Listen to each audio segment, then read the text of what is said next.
buenas tardes, les saluda Andrea Salazar, bienvenido a este resumen de sábado de Costa Rica Noticias. Como siempre, es un placer poder llegar hasta sus hogares. Iniciamos con los datos COVID que tenemos para este sábado, 11 de julio. Veamos los datos que nos ha dejado el Ministerio de Salud, que nos dieron, por supuesto, hoy en la tarde, a eso de la 1. Tenemos 386 casos nuevos para un total de 7.231 casos confirmados, recuperados 2.220. De estos son 953 los menores de edad y 342 adultos mayores. Vamos a ver ahorita otros datos que nos dejó la conferencia de este 11 de julio. Los nacionales son 5.109, mientras que tenemos 2.122 extranjeros. Hay 132 personas internadas. De estas hay 22 en UCI y también fallecidos 28, que precisamente hoy se dio el fallecimiento de una persona.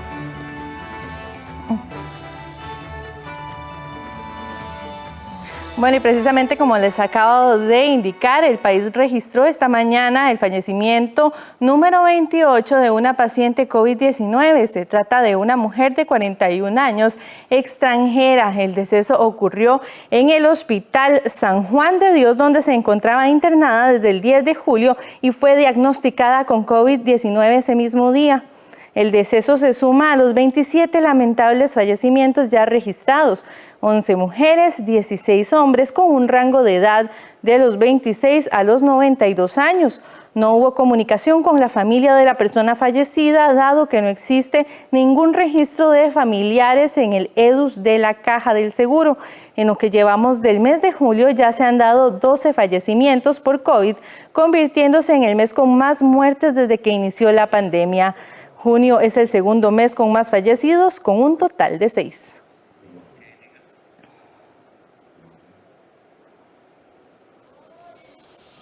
El país también mostró esta mañana el fallecimiento número 28. Se trata de una mujer de 41 años, extranjera. El deceso ocurrió en el Hospital San Juan de Dios, donde se encontraba internada desde el día 10 de julio y fue diagnosticada con COVID ese mismo día.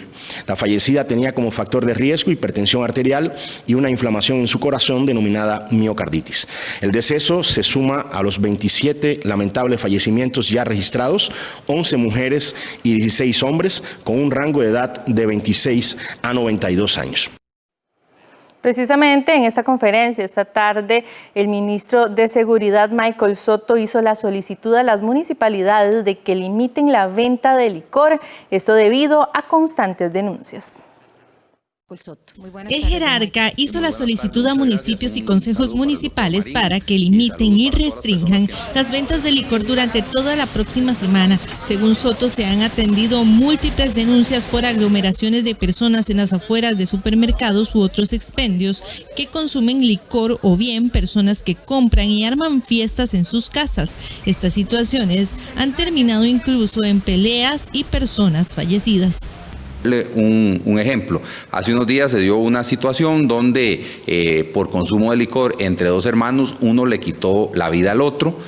Además, hemos tenido circunstancias donde la fuerza pública ha tenido que intervenir afuera de pulperías, abastecedores o supermercados, donde personas empiezan a consumir licor y esto no está permitido en este momento. Se dan aglomeraciones, por la aglomeración principalmente, y ha habido enfrentamientos con la policía.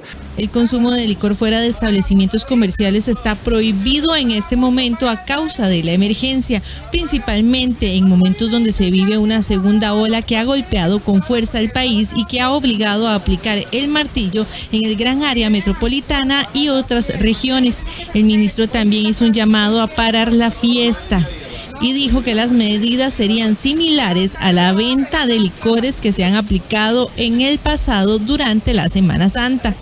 Pero serán los gobiernos locales los que tienen la potestad de regular dicha venta. Pocos minutos después de este llamado, mediante un comunicado, la Unión de Gobiernos Locales aclaró que es imposible ejecutar la petición bajo un marco legal.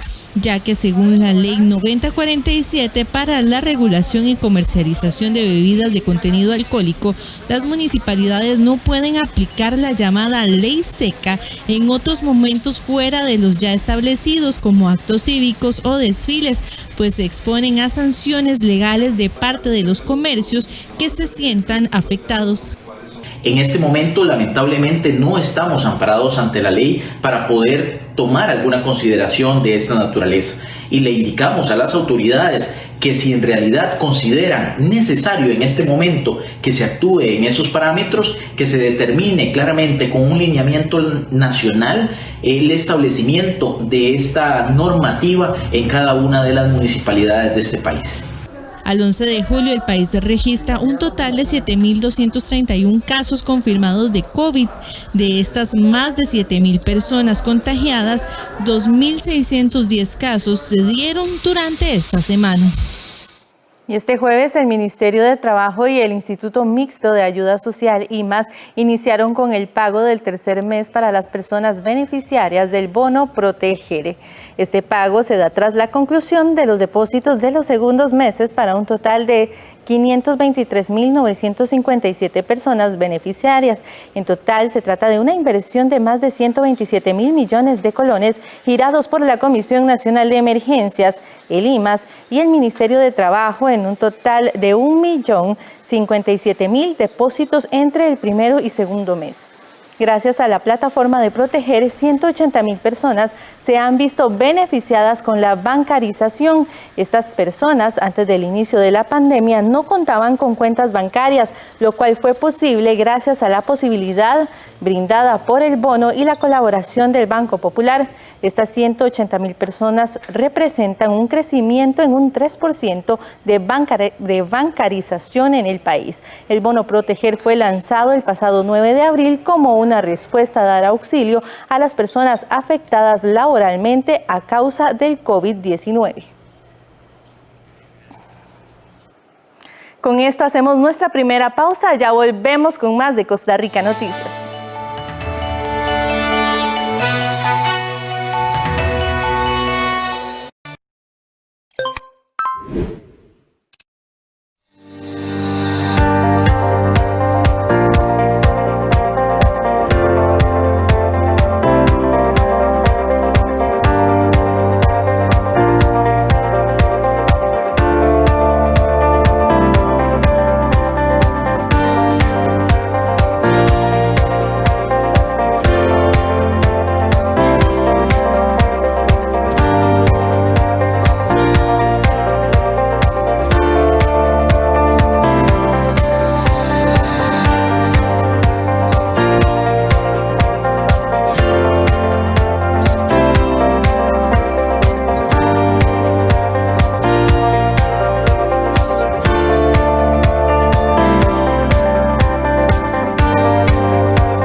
6:10 de la tarde. Gracias por continuar con nosotros. Desde este sábado 11 hasta el 19 de julio, el gran área metropolitana estará en alerta naranja, por lo que tendrá fuertes medidas de circulación vehicular y restricciones en comercios y actividades. A continuación, se los recordamos. A partir de este sábado 11 de julio, toda la gran área metropolitana quedará en alerta naranja. Aquí vemos en detalle cuáles son las zonas. En la provincia de San José, el Cantón Central, Escazú, Desamparados, Acerrí, Mora, Goicochea, Santa Ana, Alajuelita, Vázquez de Coronado, Tibás, Moravia, Montes de Oca y Curridabat, esto del gran área metropolitana, y fuera del GAN, Puriscal. En la provincia de Alajuela, dentro del GAN, el Cantón Central, Poás, Atenas, Grecia, Sarchí, Palmares, Naranjo, San Ramón y Zarcero. Fuera del GAN, Upala, Guatuso, Los Chiles, sector sureste del distrito de La Fortuna de San Carlos, en Tres Esquinas, Los Ángeles, Zonafluca, La Perla, San Isidro, El Tanque, San Jorge, Santa Cecilia, y La Vega y Bonanza del distrito de Florencia del Cantón de San Carlos. En la provincia de Cartago, el Cantón Central, Paraíso, La Unión, Alvarado, Oreamuno y El Guarco. En la provincia de Heredia, el Cantón Central, Barba, Santo Domingo, Santa Bárbara, San Rafael, San Isidro, Belén, Flores y San Pablo. En la provincia de Guanacaste, Bagaces, Liberia, Carrillo y Cañas. El Limón, Pocosí, Talamanca y Guásimo. Punta Arenas sería en Golfito, Garavito, Punta Arenas, salvo los distritos de Cóbano, Lepanto, Monteverde, Isla Chira, Isla Caballo, Isla San Lucas, Isla del Coco e Isla Venado. Además, corredores también en alerta naranja. Para los fines de semana del sábado 11, domingo 12, sábado 18 y domingo 19 de julio, la restricción vehicular será la siguiente: de 5 de la mañana a 5 de la tarde solo para asistir a los establecimientos permitidos y por número final de la placa. No circulan las placas terminadas los sábados en 0, 2, 4, 6 y 8, los domingos en 1, 3, 5, 7 y 9. En esta zona solo podrán operar los fines de semana supermercados, farmacias, centros médicos, pulperías, abastecedores, panaderías, carnicerías, verdulerías, servicio a domicilio de alimentos, suministro agropecuarios, veterinarios y de higiene, bancos, estos solo los cajeros, funerarias, ferias del agricultor con franja diferenciada para adultos mayores de 5 de la mañana a 8:30 de la mañana. Es muy importante. ¿Por qué? De parte de los ciudadanos, de las y los costarricenses, necesitamos que haya la menor movilización. Esa es la misión que tenemos que tener. Que no haya movilización de las personas. Sobre todo en las áreas en que se aplicará el martillo, que son las áreas en alerta naranja.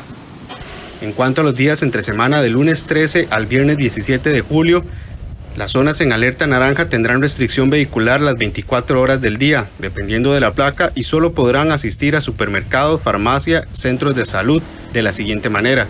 No circulan las placas terminadas en 1 y 2 los lunes, los martes 3 y 4, miércoles 5 y 6, jueves 7 y 8, viernes 9 y 0. Además, el transporte público, en este caso autobuses, deberán operar solo con el 20% de su capacidad total.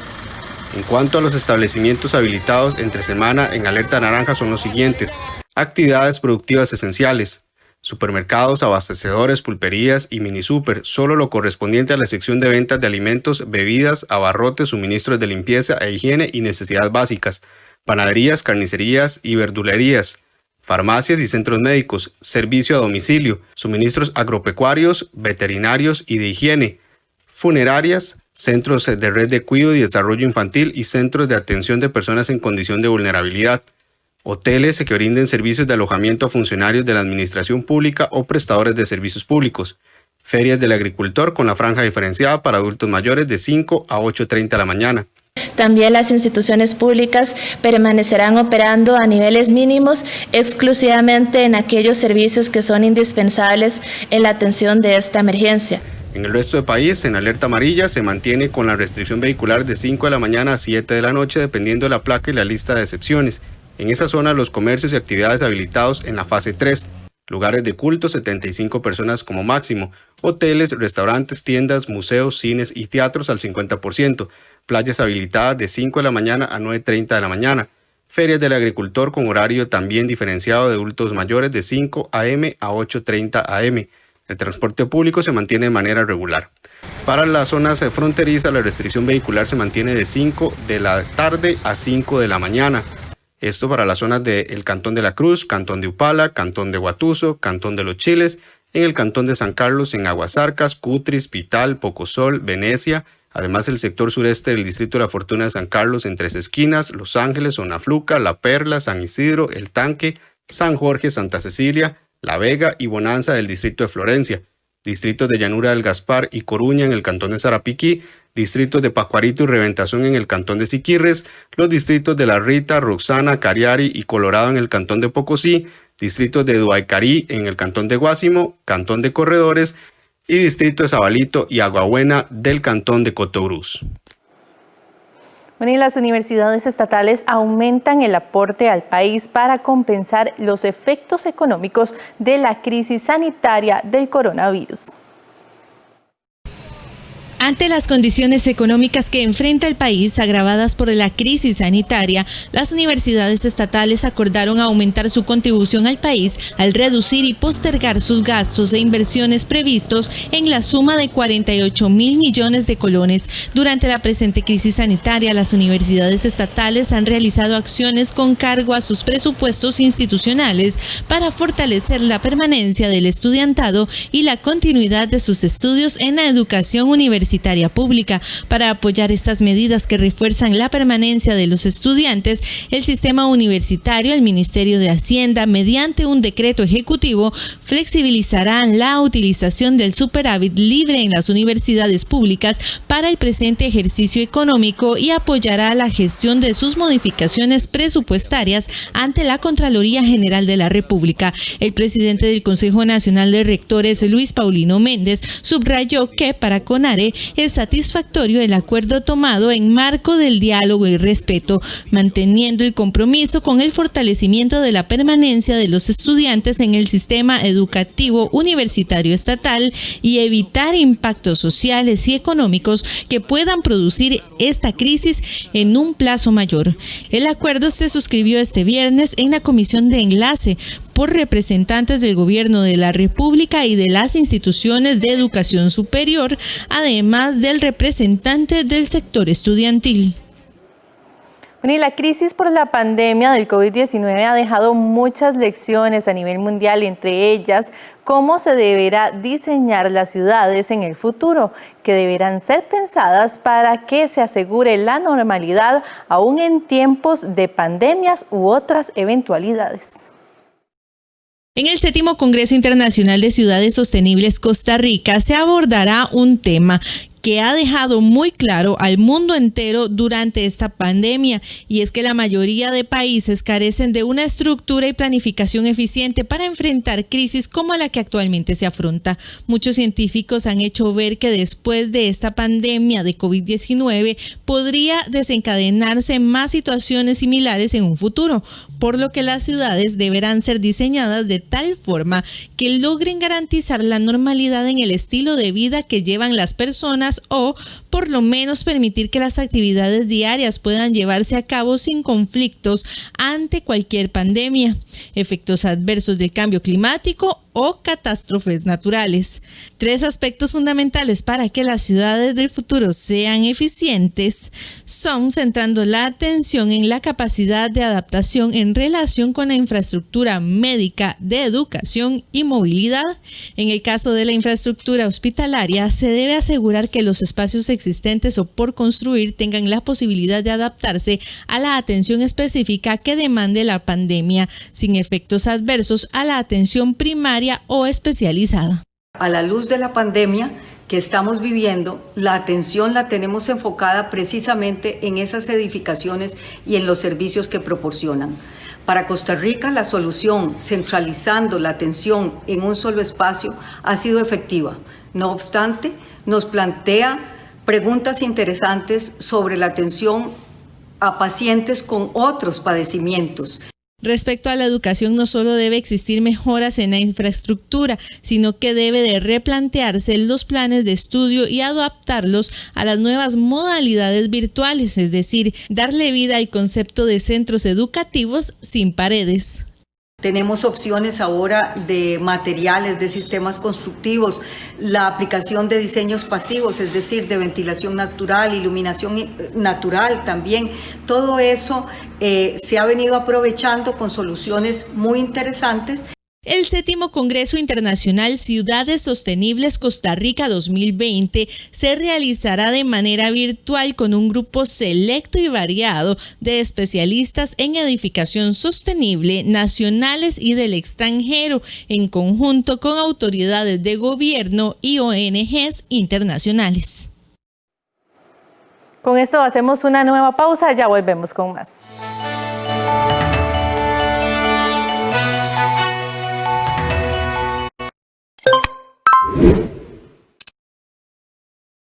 Hola, mi nombre es María José Hidalgo y soy de Liberia, Guanacaste.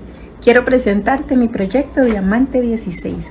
Diamante 16 consiste en la confección de accesorios como diademas de luz, hombreras postizas como esta que estoy utilizando y cuellos postizos con tejidos de diferentes técnicas. También implican pedrería, cristalería con muy buena calidad.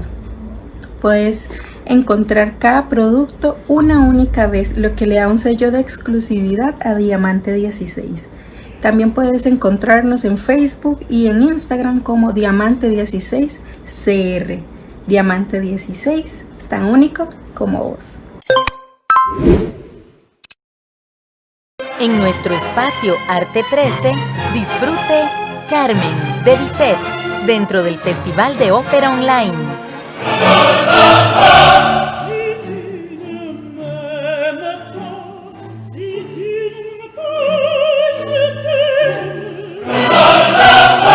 El domingo 12 de julio a las 2:30 de la tarde, con repetición el viernes 17 a las 9 de la noche, en 13, Costa Rica Televisión.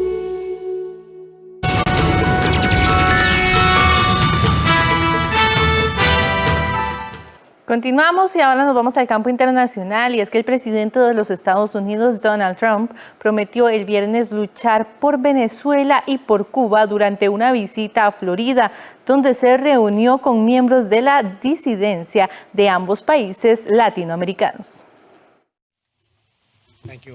Estados Unidos luchará por Cuba y Venezuela. El presidente Donald Trump se reunió el viernes en Florida con miembros de la disidencia de ambos países latinoamericanos, al visitar la sede del Comando Sur, a cargo de las operaciones militares estadounidenses en el Caribe, Centro y Sudamérica.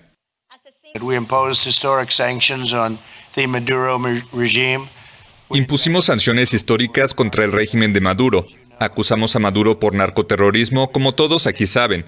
Apoyamos a los líderes legítimos de Venezuela. En este momento es Juan Guaidó. Desde su llegada al poder en 2017, Trump revirtió el acercamiento entre Washington y La Habana que había promovido su predecesor Barack Obama, endureciendo el bloqueo que rige desde 1962 contra la isla. La Casa Blanca denuncia a Cuba por violaciones de los derechos humanos y apoyo al gobierno de Nicolás Maduro en Venezuela, a quien considera un dictador. Pero a pesar de su respaldo a la oposición venezolana y las sanciones económicas contra el chavismo, Maduro se ha mantenido en el poder. Los gobiernos de Cuba y Venezuela denunciaron las declaraciones de Trump como parte de un acto de campaña de cara a los comicios de noviembre, en los que el republicano busca la reelección. Su rival demócrata Joe Biden lo aventaja por 5 puntos en Florida y por 8,8 puntos a nivel nacional, según el promedio de sondeos de Real Clear Politics. Pasamos a Eslovaquia, un pequeño país del centro de Europa que tuvo pocos casos de COVID-19 en la primera ola, pero ha registrado decenas de casos en las últimas horas. Sorteó con éxito la primera ola, pero ¿podrá esquivar la segunda? Eslovaquia se lo pregunta al término de una semana en la que ha registrado decenas de nuevos casos diarios de COVID-19. Las autoridades de este pequeño país centroeuropeo de 5,5 millones de habitantes, que tan solo ha registrado 28 muertes por coronavirus, decidirán el lunes si imponen restricciones más estrictas. Con casi 35.000 fallecidos, Italia es uno de los países europeos más castigados por la pandemia. Durante una visita a Venecia, su primer ministro, Giuseppe Conte, afirmó el viernes que probablemente extenderá el estado de emergencia más allá del 31 de julio. En Rusia, el Museo Pushkin de Moscú ha reabierto sus puertas al público, coincidiendo con una revisión al alza del número de víctimas de la COVID-19. Según las autoridades, en mayo murieron 7.400 personas, el doble de lo reconocido hasta ahora. El número total de fallecidos supera oficialmente los 11.000. Los Juegos Olímpicos de París 2024 podrían sufrir una reducción en la cantidad de deportistas previstos para ser parte de estas justas. Esto como consecuencia de la crisis económica que ha provocado la pandemia del coronavirus. El presidente del Comité Olímpico Internacional, Thomas Bach, visitó París para participar en reuniones sobre el impacto del nuevo coronavirus en los preparativos de los Juegos del 2024 y su presupuesto. La primera reunión fue con el presidente de la República Francesa, Emmanuel Macron, y el presidente del comité organizador, Tony Estanguet. El impacto de la crisis sanitaria en la economía mundial y el aplazamiento de los Juegos Olímpicos de Tokio 2020 al 2021 han puesto sobre aviso a los organizadores de París, que buscan cómo realizar ahorros ante las previsiones de eventuales sobrecostos o ingresos más modestos, especialmente en lo referente a los patrocinios. Según una fuente de AFP, los responsables de la organización se comprometieron a revisar antes de final de año los riesgos de sobrecostes provocados por la pandemia y están dispuestos a reducir el número de deportistas en el evento. Según esta fuente, puede haber un debate que el Comité Olímpico Internacional estaría dispuesto a escuchar sobre el número de deportistas que se tienen previstos, que son 10.500 para París, y sobre la manera en la que un cierto número de disciplinas se organizan. El número de clasificados en la disciplina tiene consecuencias en los costes por el tamaño de la Villa Olímpica, que debe construirse de aquí al 2024 en Saint-Denis, al norte de París, donde el número de camas previstas ya fue reducido de 18.000 a 15.000. El presupuesto de los Juegos de París se eleva por ahora a 6.800 millones de euros o 7.707 millones de dólares, de los cuales 4.307 millones de dólares corresponden al presupuesto del comité organizador local, que responde casi por entero a ingresos privados como patrocinios, venta de entradas y contribución del Comité Olímpico Internacional. Bueno, con eso llegamos al final de este resumen de Sábado de Costa Rica Noticias. Gracias por acompañarnos. Los esperamos mañana domingo a las 6 de la tarde. Muy buenas tardes.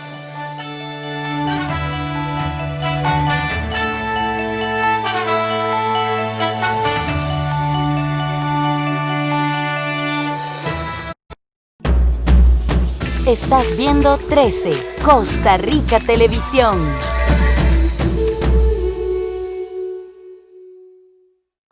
Coronavirus, la pandemia. ¿Cuáles son los síntomas? ¿Cómo se transmite? ¿Qué puedo hacer para protegerme y prevenir la propagación de la enfermedad? Nuevo padecimiento que ha encendido las alarmas de los sistemas de salud. Coronavirus, la pandemia.